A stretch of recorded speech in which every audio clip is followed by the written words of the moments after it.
ഒരു മദ്രസയിൽ പഠിക്കുന്ന ഒരു മോള് 10ാം ക്ലാസ്സിലെത്തുമ്പോൾ 9ാം ക്ലാസ്സിലെത്തുമ്പോൾ ഉസ്താദ് പറയും, മോളെ ഹിജാബ് ഇടുന്ന കാലായിട്ടോ, മുഖമൊക്കെ മറക്കണം എന്ന് പറയും.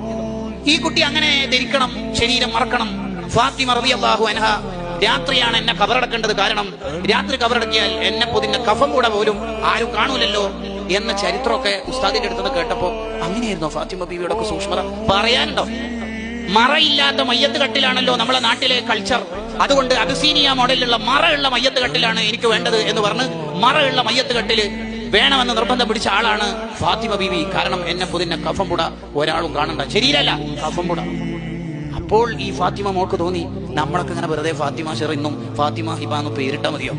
ഈ ശീലം നമ്മുടെ ജീവിതത്തിൽ ഉണ്ടാവണ്ടേ എന്ന് വിചാരിച്ചിട്ട് ഇനി ഗ്ലൗസും ഹിജാബും ഷോക്സ് ഒക്കെ ധരിച്ചിട്ടേ പുറത്തിറങ്ങൂ എന്ന് വിചാരിക്കുമ്പോ ഏട്ടത്തിയും ഏട്ടന്റെ ഭാര്യയും മുഖം മറക്കാതെ പുറത്തിറങ്ങുന്നുണ്ട്. മത്സ്യം വിൽപ്പന നടത്തുന്ന ആളുടെ മുമ്പിലും ഗ്യാസ് സിലിണ്ടർ കൊണ്ടുവരുന്ന ആളുടെ മുമ്പിലും ഉമ്മ എന്തെല്ലാം വർത്താനം പറയുന്നത് കാണുന്നുണ്ട്. പിന്നെ ഈ കുട്ടി എന്താ ചെയ്യണ്ടേ? അതാണ് ഇവിടെ പറയുന്നത്.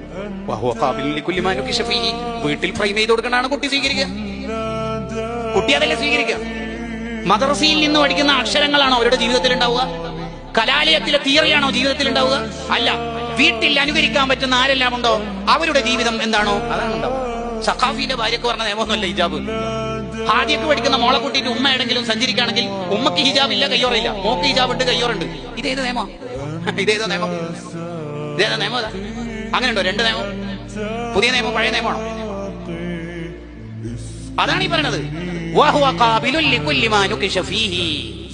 ആ കുട്ടിയുടെ മുമ്പിൽ വരച്ചു കൊടുക്കുന്ന മുഴുവൻ ചിത്രങ്ങളായിരിക്കും ആ കുട്ടിയുടെ കാലിയായ ഹൃദയത്തിലേക്ക് ചെന്ന് പതിക്കുക. ആ കുട്ടീന്റെ വാപ്പാന്റെ അടുത്തുനിന്നും ഉമ്മാന്റെ അടുത്തുനിന്നും കാണുന്ന ഒക്കെ ആ കുട്ടി പഠിക്കും.